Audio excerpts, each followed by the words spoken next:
Praise the lord. పిల్లరా, ఈ యొక్క నూతన ఉదయకాల సమయంలో దేని వాక్యాన్ని చదువుకుందాం. యెషయా గ్రంథము 9వ అధ్యాయం 6వ వచనం. ఐజయా 9:6. ఎలా అనగా, మనకు శిశువు పుట్టెను, మనకు కుమారుడు అనుగ్రహింపబడెను, ఆయన భుజం మీద రాజ్యభారమును. ఆశ్చర్యకరుడు, ఆలోచనకర్త, బలవంతులైన దేవుడు, నిత్యుడగు తండ్రి, సమాధానకర్తయగు అధిపతి అని అతనికి పేరు పెట్టబడును. For unto us a child is born, unto us a son is given, and the government shall be upon his shoulder, and his name shall be called Wonderful, Counselor, the Mighty God, the Everlasting Father, the Prince of Peace. పిల్లరా, యేసు ప్రభువారి అతి శ్రేష్టమైన నామంలో మీ అందరికీ శుభములు తెలియజేస్తున్నాను. మరొక శ్రేష్టమైనటువంటి ఉదయకాల సమయాన్ని దేవుడు మనకి ఇచ్చారు. దాన్ని బట్టి దేవునికి కృతజ్ఞతాస్తులు చెల్లించుకుందాం. ఇక్కడ ఈ వాక్యంలో చూసినట్లయితే ఎలానగా మనకు శిశువు పుట్టెను.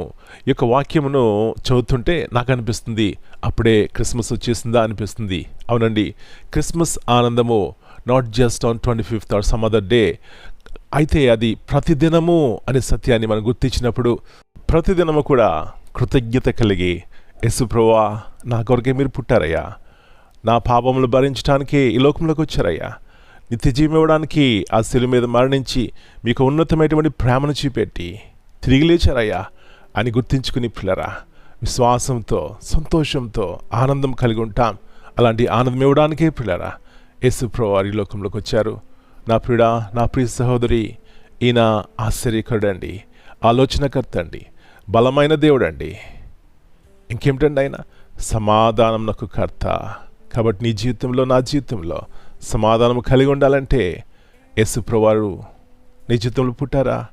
పుట్టడం అంటే యేసు ప్రభువారు మనం కలిగి ఉన్నప్పుడు మన యొక్క సొంత ఉద్దేశం బట్టి నడవం, కానీ ప్రభువా మీ ఉద్దేశంలో నా జీవితం నెరవేర్చండి అని ఆయన యొక్క చిత్తానుసారం నడిచినప్పుడు ఈ గొప్ప సమాధానము మన జీవితంలో ఉంటుంది, మన కుటుంబంలో ఉంటుంది. ఇలాంటి కృప దేవుడు మనందరికీ దయచేయనుగాక. ప్రార్థన చేసుకుందాం. ప్రభువా, పరిశుద్ధమైన తండ్రి, మరొక నూతన ఉదయకాల సమయాన్ని బట్టి మీకు వందనాలు చెల్లిస్తున్నాం. మరొకసారి జ్ఞాపకం చేసుకుంటున్నాం. ప్రభువా, మీకు ఉన్నతమైనటువంటి ప్రేమను మీరు లోకంలోకి వచ్చి నా కొరకు, మా కొరకు చూపెట్టారనయ్యా. ఎలాంటి గొప్ప నిరీక్షణతో కూడినటువంటి జీవితం ఇచ్చినారు. మీరు ఆశ్చర్యకరుడవు, ఆశ్చర్యకార్యం చేశారు నా జీవితం, మా జీవితాల్లో. ఆలోచనకర్తవు. ఎన్నోసార్లు మా ఆలోచనలు బట్టి నష్టపోయినప్పుడు మీ ఆలోచన నుంచి బలపరిచినారు. మీకు వందనాలయ్యా. బలమైన దేవుడు, ఎలాంటి గొప్ప బలమైన కార్యములు మా జీవితాల్లో చేశారు ప్రభువా. మీకు వందనాలనైనా. సమాధానమునకు కర్తవు ప్రభువా, మీరే సమాధానం కర్తవు. కాబట్టి మీకు వందనాలు చెల్లిస్తున్నాం. ఇలాంటి గొప్ప దేవుని కలిగి ఉన్నందుకు మేమెంతో ధన్యులం నాయన. ఈ ధన్యకరమైనటువంటి జీవితంను కలిగిన వారమై కృతజ్ఞతతో దేవుని ఆరాధించడానికి సహాయం చేయమని మనం ఇచ్చితగా అప్పగించుకుంటూ, ఇలాంటి నెమ్మదికరమైనటువంటి జీవితము మా జీవితాలు సమృద్ధిగా దయచేయమని యేసు ప్రభువారి అతి శ్రేష్టమైన బలమైన నామమును బట్టి ప్రార్థన చేస్తున్నాను తండ్రి. Amen. God bless you all. My dear brothers and sisters, greetings in the precious name of our Lord and Savior Jesus Christ. Here we read in Isaiah chapter 9:6. For unto us a child is born, a child is born. Jesus came into this world in humility, fully human, identifying with us. A son is given.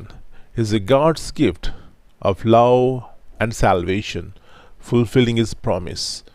The government on his shoulders. He carries ultimate authority and rule, not earthly kingdoms, but an eternal kingdom of righteousness. And he is the Prince of Peace. My friends, this great God, through him only we have reconciliation with God, peace in our heart, and hope for eternal peace. Amen.